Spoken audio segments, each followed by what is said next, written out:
Well, good morning, everyone. My name is Roger Scott. I'm the head trader for Wealth Press, and today is, believe it or not, it's actually July 1st. That's right, it's July 1st. I don't know where the year has gone. It's just amazing. It's just time just flies. I don't know if it's kids, if it's busy season, it's because of the COVID-19 and all this stay-at-home stuff, but I don't know where time is flying. But it's July 1st. I got a big thing. I think this month is we're going to see a little cool off in the stock market. We're going to be a little more defensive. I'm seeing gold prices rise. I'm seeing potentially upside in the bond market. But let's talk about global markets, and I'll tell you about the two pullback stocks that I'm looking at right now. I'll show you how I found them and why I like them. So global shares dipped on Wednesday. The Dow is opening about 150, 200 points down, or at least it appears this way, with investors more cautious after major indexes closed their best quarter in years. Remember, it's a rebound effect, folks. It's a reaction, and I've explained that by using momentum levels. The second quarter gains were the best since 1998 for Wall Street and the largest since 2015 for Europe, as hopes for easing of economic lockdown spurred market confidence. Keep something in mind. When they say second quarter gains were the best since 1998, that's based on revisions. They're actually some of the worst numbers, but they have been revised, and the expectations are meeting the actual numbers. But these are the best numbers in light of the COVID-19. These are not the best numbers on an absolute basis. So make sure you understand that, all right? Wall Street has a way of fudging numbers as well. And this is a very, second quarter gains were the best since 1998. Yeah, because of what happened. Look at what the expectations were. We were expecting a positive 8% earnings, and we're like down 25%. So you got to look at this with a big grain of salt. Economic indicators were mixed Wednesday, with a quarterly Bank of Japan survey showing manufacturers' sentiment plunged to its lowest levels in more than a decade as pandemic crushed export and tourism, mainstays for the world's third largest economy. And these things are not getting any better anytime soon. That's what's scaring me, which can turn a medical downside in the stock market, what started off as a medical, into a full blast economic slowdown. And that's what I'm afraid of. A separate survey showed China's manufacturing activity improved in June. That's great, adding to signs of gradual recovery from the country's deepest economic downturn since at least the mid-1960s. And I think that's a fair estimate. Similar survey for the 19-country Eurozone showed an improvement in manufacturing in June, with the industry almost growing again after the shutdown. Analysts said that while the data pointed in the right direction, it shows that economic recovery from the pandemic will be slow. Oh yeah.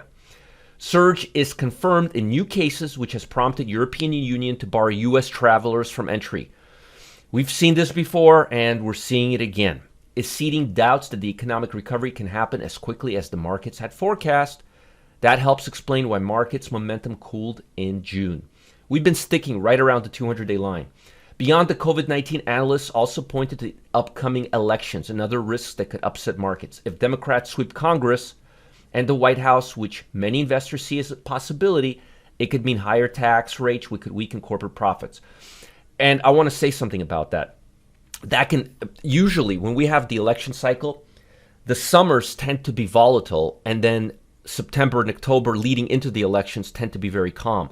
So usually traders are expecting a calm summer, but usually on the election year, everything gets pushed forward and the summers are actually quite volatile. And then we see a slowdown around middle of September, October, and then leading into the election. What I am happy about is crude oil. Crude oil is now above $40 a barrel. This is a very positive sign because this means that large producers and refiners in this country, in U.S., are going to be not losing money. They pay roughly $40 a barrel. So up till now, they've been losing money. So finally, they can get to break even around the $40, $42 a barrel, and things can be looking higher. We still need quite a bit. If the cost of crude was about $50 a barrel, 55, it would be substantially better. But I'll take whatever I can get. At least they're not bleeding money really right now. So that's the global news. Let's look at the stock market. Let's look at the S&P 500. I want to show you the 200-day line. And as you could see here, we're kind of just sitting, treading. I wouldn't really pay too much attention into the last 3 days or 2.5 days because this is a fragmented week. We've got a holiday. We've got 4th of July weekend, holidays, markets are closed on Friday, and that means that volume is retail. Institutional traders stay away from fragmented weeks. There's just not enough volume on Wall Street, and large hedge fund traders look at that as an excuse to go on holiday. So again, I wouldn't put too much attention into this trading action, but again, we're sitting near the 200-day moving average and we're not bouncing. And momentum levels, as I showed you over the last several days, look at this. Percentage of stocks in the overall stock market, 36%. Folks, the stock market is bearish. There's only 54 or 64% of stocks, 64 are trading below the 200-day moving average. If you look at the S&P 500, you will see the 39%. And if you look at it on a long-term basis, and I want to show this to you because, again, these things don't lie. See that? We went up, up, up, up. We went down. We crashed hard, and then we've been coming up, and then we're coming down. So sentiment is looking lower. Stock market is looking a little weaker. Gold prices, look at gold prices, are coming up. They're moving higher, folks. Gold is near a multi-year high right now. Look at that, multi-year high. This is 2011. Look at this, multi-year high. We're at the highest price that we have been since 2013 right now. So we are definitely moving higher on the gold market. And if we're moving higher on the gold market, that means it's time to get defensive. And because of that, if you look at the stock market, over the last several months, you will see that technology has been leading, and it still is, on a relative strength basis, on a 6, 3, and 1 month basis, and on a 1 month basis. But I believe we're going to start getting defensive. And as a result of that, I want to look for pullbacks in healthcare stocks. All right. And there's two that I'm liking right now. And let me show you those two stocks. One is NVO and one is Srpt. Let's take them separately. Let's look at NVO. Now, this stock is a insulin diabetes care manufacturer. Again, not much impact from the stock market. I'm trying to get away from it, from consumer discretionary buying, and I'm looking to put money in July in sectors that are not dependent on the economy. Healthcare stocks are more dependent on the government, on grants, on Fed, on interest rates. The overall economy doesn't have as big of an impact as it does on consumer discretionary and healthcare, and that's why I think we're going to be moving higher on these stocks. So I would wait for a little more downside. I would wait for the RSI to move to the oversold territory. That would be when it moves to 30 or lower. Still not there yet. I would wait for it to maybe move to the 61 level, right where it's above the 200-day line, but below the 50-day line. I call that the twilight zone. And then I would wait for it to come back up above the 50-day line. So I'm looking for it to come down and then come back up, and I'm looking to buy around the $65 level. But I'm going to look to buy when it's above 65. And that's my number one pullback trade. How did I find this trade? Very easy. 90-day high, 10-day low. 90-day high, 10-day low. Write this down. 90-day highs, and sometimes 90-day highs can be multi-year highs. See that? So 90-day highs, and in this case, it happens to be an all-time high, and then 10-day low. 90-day high, 10-day low. 10 lowest trading session of the last 10 days. That's how you find pullbacks. 90-day high, 10-day low. The code is right here, right there. 90-day high, 10-day low, and moving higher at the end of the day. The second stock I like is Srpt. Let me show you this one. Srpt Therapeutics. Again, it's pulling back.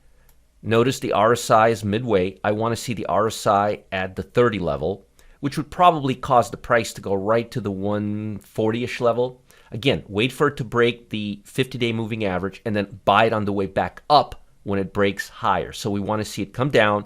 We want to see the RSI go to 30, And then when it comes back up above the 50-day moving average, we want to buy it. And again, the stock is making a 90-day high and a 10 trading session low. Let me look long term. Long term, the stock is near all-time highs. I love these 90-day breakouts because they allow me to look at the stock and find the stock on a good basis. So again, 90-day high, 10-day low, and it's rallying higher. And if this stock doesn't give you the opportunity, don't worry about it. You can miss it. But again, I'm looking for the RSI to go to 30 before I make my strike. What I'm looking for is stocks that are going really strong, like really, really strong, and pulling back. Going really, really strong and pulling back. So again, these two stocks, ticker symbol is SRPT, and the second one, ticker symbol is NVO. This NT DOI I'm not happy about because liquidity is low, and I don't like stocks with low liquidity because options usually have 10 times less liquidity than the underlying asset. So I like to stick with stocks that have good liquidity. Look at this, about 2 million, 1 million. That's all good. Remember, we're not day trading, and I like these pullbacks that are going from 90-day high to 10-day low. 90-day high, 10-day low. NVO, SRPT is the ticker symbol. And folks, remember, we've got FOMC today at 2 o'clock. So don't load up your boat. I like that. Don't load up your trading account. Keep your exposure at about 30% of your regular positions till we get out of the FOMC. And then tomorrow we have jobless claims and employment data. So I'm expecting volatility and volatility to pick up a little bit because institutional traders are staying on the sidelines and retail traders are going to come in tomorrow, and with liquidity lower, they can make some noise. So be wary of that. Now, I hope you've heard of the money magnet effect. Have you heard of the money magnet effect? If you haven't, it's because Wall Street doesn't want you to. That's right. But you see, this strategy is the only way I know how to profit off the $5 trillion force that's about to swallow the markets, making every current trading strategy potentially obsolete. The only way to defend yourself is to use the money magnet effect to your advantage and potentially earn weekly payments of $1,056. How about $3,852? If you're interested, I'm revealing all the details about the strategy today. Click the link below to see how you can use this trading system and how you can add it to your toolbox and gain a major unfair advantage from the current market cycle. You got to check out these money magnet effects. It's the coolest thing ever. Tap into the $5 trillion force. Check out how you can make gains of $1,056, $3,852, potentially even more. Click the link below to see how you can use this trading system now. I'll talk to you guys tomorrow and have a great day. And be careful. The market's going to get really choppy around here because it's the holiday week. Bye.